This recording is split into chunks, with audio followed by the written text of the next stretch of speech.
इस सवाल में नया क्या है, वितरण का पॉइंट नया है। हमको ये शेयर जो है हमको वितरण करने पड़ेंगे। तो ये वितरण का सवाल समझने से पहले आपको एक उदाहरण समझाता हूँ, वो आपको समझ में आ जाएगा तो ये भी आराम से आ जाएगा। जैसे कि मैं ट्यूशन पढ़ाता हूँ। ओके, आप मेरे पास ट्यूशन पढ़ने आए हैं। मेरे ट्यूशन में 20 की क्या है जगह है, 20 लोग बैठ सकते हैं, और लेकिन आ गए हैं 25। ओके, अब 25 को आ गए हैं और उनको सबको लगा कि सर की फ़ीस है ना 1500 है, बराबर, लेकिन मैं एक महीने की 1000 रुपये लेता हूँ। तो आप लोगों ने 1500 रुपये मुझे जमा करा दिए। ओके, उनमें से 5 एक्स्ट्रा मैंने टेस्ट लेकर के उनको ना बोल दिया भाई लो ये तुम्हारी फीस, ये क्या बोलते हैं हम आपकी एडमिशन नहीं ले सकते, बराबर। लेकिन दूसरे जो हैं बाकी के 20 लोग हैं, उन्होंने 1500 में से किसी ने 1000 रुपये जमा करा दिए, किसी ने 1500 के 1500 जमा करा दिए। ओके, तो वो 1500 में वापस मैंने बोला कि 1000 रुपये है, अब मैं 500 रुपये वापस देना पड़ेगा, पर मैं 500 रुपये वापस देता नहीं हूँ, उसको रख लेता हूँ। जब दूसरे महीने की फ़ीस होगी तब उसमें से कटवा देते हैं भाई। अब उनको जिसने 1000 रुपये भरा, 1500 भरा है, उसको 1000 रुपये लाना है और 500 लाना है अगले महीने में, और बाकी का उनका हो जाएगा, बराबर। इसी तरह से यहाँ पर है, पहले पढ़ लेते हैं फिर उसके बाद चर्चा करते हैं और आगे, बराबर। शीतल इलेक्ट्रॉनिक्स लिमिटेड ने 1,20,000 इक्विटी शेयर प्रति शेयर 10 के भाव से आम जनता में प्रकाशित किए। कंपनी ने निम्नलिखित रकम मंगाई थी। आवेदन के समय प्रति शेयर ₹3, आवंटन के समय प्रति शेयर 3 और अंतिम मांग के समय प्रति शेयर 4। तो 3 और 3 6 और 4 10, 10 हो गया भाव। अब आम जनता के पास से कुल 1,80,000 मिले, मंगाए थे कितने 1,20,000। तो यहाँ पर हमको क्या करना पड़ेगा, इसमें से इसको घटाते 60,000 हमको वापस करना पड़ेगा ना, पर यहाँ पर 60,000 डायरेक्ट वापस नहीं करना है, हमने वो कंडीशन बताई थी ना। तो इस तरह से यहाँ पर ध्यान रखना है, जिसके अंतर्गत कंपनी ने निम्नलिखित शेयरों का वितरण किया है। तो ये ऐसे शेयर हैं 48,000 शेयर आवेदकों के संपूर्ण स्वीकृत हुए, बराबर। 48,000 तो हमने पूरे स्वीकार कर लिए।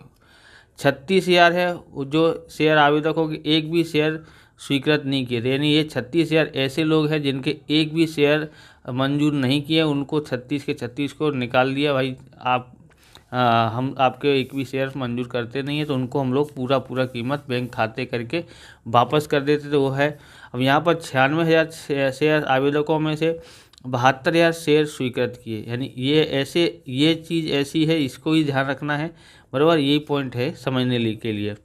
ये 96,000 है, उनमें से सब लोगों के थोड़े थोड़े शेयर हमने क्या कर लिए, स्वीकार कर लिए, पर इन्होंने 96,000 शेयर की कीमत दे दी है आवेदन के समय।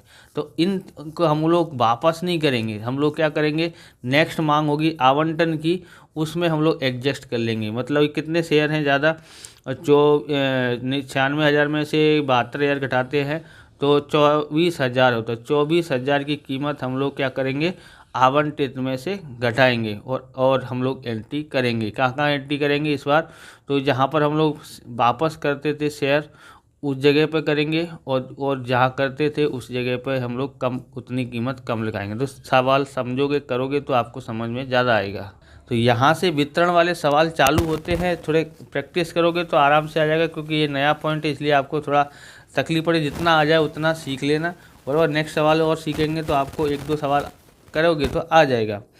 देखो पहला तो सेम टू सेम है, पहले में कोई तकलीफ नहीं है, बराबर।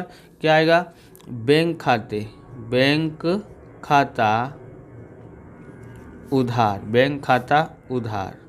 और क्या आता था, इक्विटी से, क्योंकि बैंक में पैसा आएगा आवेदन का, इसलिए बैंक खाता उधार। किसका पैसा आया, तो इक्विटी शेयर आवेदन का आया, इसलिए आवेदन खाते का। ओके, अब यहाँ पर देखोगे तो 1,80,000 शेयर था। ओके, उसमें से 3 आवेदन के कितने हैं, 3, तो 3 का गुणा करते हैं तो कितना होगा, 18×3 = 54, यानी कि 5,40,000 आता है। यहाँ भी 5,40,000 लिख देते हैं। ओके, अब यहाँ पर विवरण लिख के छोड़ देते हैं। अब दूसरी एंट्री आपको ध्यान से समझना है। अब ये होगा, इसको कहाँ ले जाएंगे, पूंजी खाते ले जाएंगे। तो इस समय लिखेंगे सबसे पहले ये उधार जमा है तो इसको उधार करेंगे, इक्विटी शेयर आवेदन खाते उधार। ओके, कितना है? 5,40,000। उसके बाद क्या आता था? इक्विटी शेयर पूंजी खाते आता था। इक्विटी शेयर पूंजी खाते का। ओके, इसमें जितने स्वीकार करेंगे उतने ही लिखेंगे। तो 1,20,000 स्वीकार करेंगे तो 3 से गुणा करेंगे। ओके, 3 से गुणा करेंगे तो यहाँ पर आ गया 12×3=36, 3,60,000। और वापस करेंगे पूरे पूरे तो वो आएगा बैंक खाता, बैंक खाते का। ओके, तो पूरे पूरे क्या बोलते हैं, अस्वीकृत किए हुए है 36,000। 36,000 गुणा 3 करते हैं तो आता है 36,000 गुणा 3 कितना आता है? 1,08,000। कितना आता है? 1,08,000। तो 96,000 थे ना, उनमें से हमने 72,000 के शेयर स्वीकार किए थे। कितने बचे? 24,000 शेयर बचे। तो वो इसकी कीमत हमने आवेदन के समय ले ली थी, वापस नहीं की थी। बराबर, वापस से पहले वापस करो फिर मंगाओ, फिर इससे अच्छा उन्होंने यहाँ पर नहीं वापस नहीं ली। तो यहाँ पर किसकी कीमत यहाँ पर हो जाएगी? तो वो हो जाएगी इक्विटी शेयर आवंटन खाते की रकम हमको मिल गई है, ऐसा समझ लेंगे। क्योंकि वापस नहीं किया था इसलिए वो किसकी रकम हो जाएगी? नेक्स्ट मांग की। तो नेक्स्ट मांग क्या था? आवंटन था, तो आवंटन खाते का। ओके, तो कितनी हुई? 24,000 शेयर पर हमको 3 के भाव से मिला था। 24×3=72 हो जाता है। ओके, यहाँ विवरण लिख के छोड़ देते। बस ये नया था, इसको आपको ध्यान समझना है। अब आपको इसके बाद किसकी रकम होगी, तो आप इस प्रकार के वीडियो देखना चाहते हैं तो डिस्क्रिप्शन में आपको प्लेलिस्ट मिल जाएगी अकाउंट स्टेट के अलग अलग चैप्टरों की, वहाँ से आप देख सकते हैं।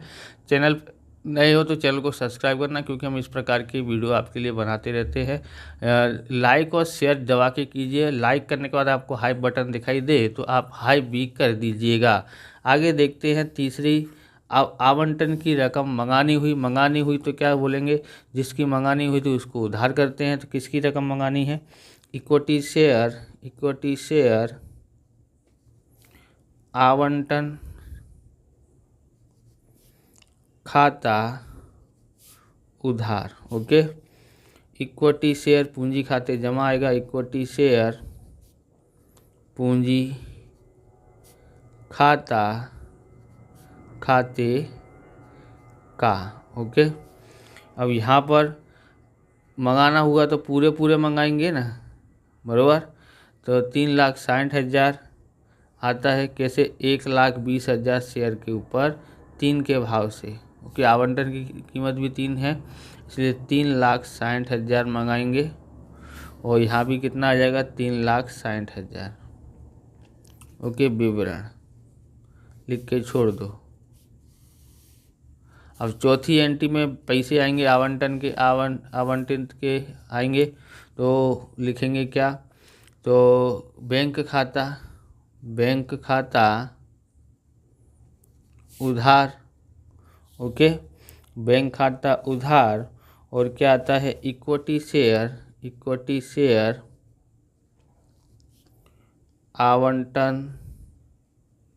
आवंटन खाते का। अब यहाँ पर ध्यान रखना है, क्योंकि आवंटन के अमुक रकम हमको मिल गई है, आवेदन के समय हमने वापस नहीं की थी 72,000। तो यहाँ पर हमको क्या करना पड़ेगा? 3,60,000 मंगाई थी, जिसमें से 72,000 तो पहले से ही भरे हुए थे। तो उन लोगों ने इतने पैसे नहीं भरे, बोले हमारी तो भरी हुई है, इतने पैसे नहीं आए। तो 3,60,000 में से 72,000 घटाते हैं तो हमारे पास आता है 2,88,000।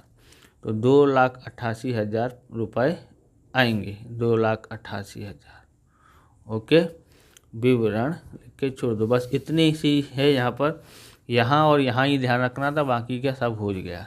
अब हम लोग 5वीं एंट्री तो आपको आता ही है, क्या होगा? अब किसकी रकम मंगाई जाएगी? तो इसकी अंतिम मांग की मंगाई जाएगी, तो अंतिम मांग खाते उधार आएगा। तो यहाँ लिखेंगे इक्विटी शेयर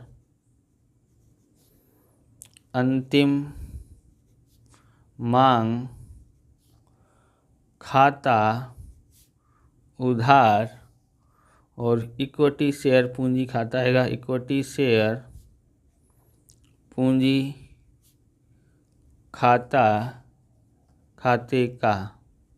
ओके, तो 1,20,000 शेयर थे, क्या भाव है 4, तो 12 चौक 48, 4,80,000 आएगा।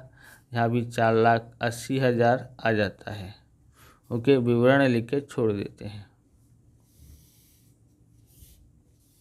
समझ में आया।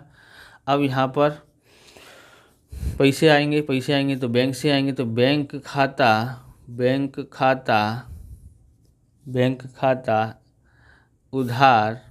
ओके, 1,20,000 पर 4 रुपये के भाव से, वो वाला तो पूरा हो गया 72,000 का हिसाब, तो इसलिए इसमें नहीं होगा। तो 12 चौक 48 यानी 4,80,000 रुपये मिलेगा। किसका मिलेगा, तो ये उधार है तो इसको जमा कर देंगे, तो इसका पैसा मिलेगा। तो इसके लिए लिखते हैं इक्विटी शेयर अंतिम मांग खाते का 4,80,000। ओके, विवरण लिख के छोड़ देना है। अब आपको हो गया है, यहाँ पर कुल योग कर लेना है। कुल योग, तो योग आप करके देख लेना, लगभग मुझे जहाँ तक याद है तो कितना होगा, 26,88,000 आता है लगभग, देख लें गलत ना होवे। ओके, तो आप टोटल ज़रूर करके आना, नहीं तो क्या नंबर कट सकते हैं, इसलिए टोटल ज़रूर करना। और वह इस प्रकार से ये वीडियो पूरा होता है। अगर आपको हमारा वीडियो अच्छा लगे तो लाइक करें, शेयर करें, कमेंट करें। चैनल पर नए हैं चैनल को सब्सक्राइब करें। मिलते हैं नेक्स्ट वीडियो में। जय हिंद, जय भारत, वंदे मातरम।